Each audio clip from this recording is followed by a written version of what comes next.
Okay. 2025 இந்த year start ஆயிடுச்சு. இனிமேல் இன்னும் நாள் இருக்கு படிச்சுக்கலாம். இன்னும் நெக்ஸ்ட் இயர் வரட்டும் அப்படின்னு தள்ளி போடவே முடியாது. இன்னும் 6 மாதம் தான் இருக்கு. அதுலேயும் ஜனவரி 10 வரைக்குமே முடிஞ்சிருச்சு. ஸோ நம்ம இப்போ இருந்தே ஸ்டார்ட் பண்ணணும் படிக்கிறதுக்கு. இது வரைக்கும் படிக்கலைனாலும் பிரச்சனை இல்லை. பட் இப்போ இருந்து நம்ம படிச்சுட்டு வந்தோம் அப்படின்னா கண்டிப்பாக டிஎன்பிஎஸ்சி குரூப் 4ல் ஒரு ஜாப் நம்மளுக்கு கிடைக்குங்கிற நம்பிக்கை இருக்குது. ஸோ நம்ம கிடைக்கிற டைம் எதையுமே வேஸ்ட் பண்ணாமல் நல்லா படிக்கணும். இப்போது ஹவுஸ் ஒய்ஃபாக இருக்கீங்க அப்படின்னா வீட்டில் இருக்கிறத எல்லாத்தையுமே மேனேஜ் பண்ணணும். குழந்தைங்கள பார்த்துக்கணும். அதை தாண்டியும் நம்ம படிக்கணும். வீட்டு வேலையை பார்க்கணும். எல்லாமே இருக்குது. இதை எல்லாத்தையும் தாண்டி நம்ம படித்து வரணும். அதுதான் உண்மையான ஒரு மோட்டிவேஷன்.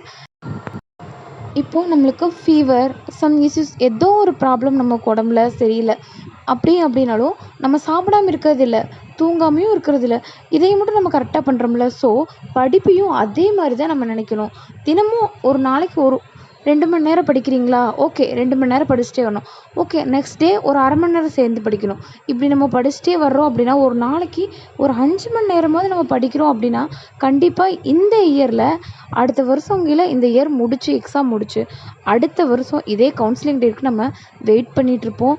ஸோ நம்ம ஒவ்வொரு நாளுமே நம்மளுக்கு டிஎன்பிஎஸ்சி எக்ஸாம் வரப்போகுது அப்படிங்கிற மைண்டில் செட் பண்ணி வச்சுருக்கணும். போன வருஷம் 2024ல் நம்மளுக்கு குரூப் 4 வந்துச்சு. அதை தொடர்ந்து நெக்ஸ்ட் இயர் 2025லேயே குரூப் 4 வருது அப்படின்னா அது நம்மளோட லக் தான். ஏன்னா தொடர்ந்து இந்த மாதிரி குரூப் 4 வந்து நம்மளுக்கு இது வரைக்குமே கொடுத்தது கிடையாது. ஸோ இந்த இயர் நம்மளுக்கு தொடர்ச்சியாக வந்திருக்கு. ஸோ நெக்ஸ்ட் இயர் நம்மளுக்கு எக்ஸாம் வருமா வராதா அப்படிங்கிறது நம்ம கையில் இல்லை.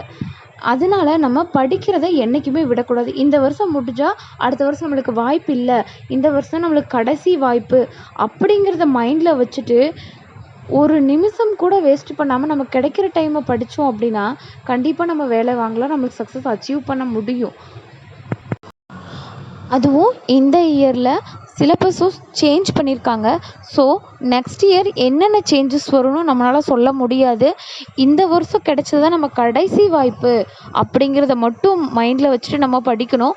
ஒவ்வொரு எக்ஸாம் எழுதுகிறப்பவும் இதுதான் நம்மளோட லாஸ்ட் எக்ஸாம், நம்மளுக்கு இதுக்கப்புறம் வாய்ப்பு இல்லை. ஸோ நம்மளோட எஃபெக்ட் ஃபுல்லாகவும் நம்ம இந்த எக்ஸாமில் கொடுக்கணும் அப்படிங்கிறத மட்டும் மைண்டில் வச்சுட்டு படிக்கணும். இப்போது நம்ம என்ன தான் படிக்கிறோம், எவ்வளோ கஷ்டப்பட்டு படிக்கிறோம், அது முக்கியமே இல்லை. நம்ம ஹாலில் எழுதுகிறோம் அந்த 3 மணி நேரம் தான் ரொம்பவே முக்கியம். அப்போ போய் நம்ம மைண்டு டிப்ரெஷன்லேயும் ஐயோ இந்த கொஸ்டின் தெரியலையே, ஐயோ இது படிக்காமல் வந்துட்டுமே, இது தெரிஞ்ச கொஸ்டினே அப்படின்னு மட்டும் நம்ம மைண்டில் வச்சுக்கவே கூடாது.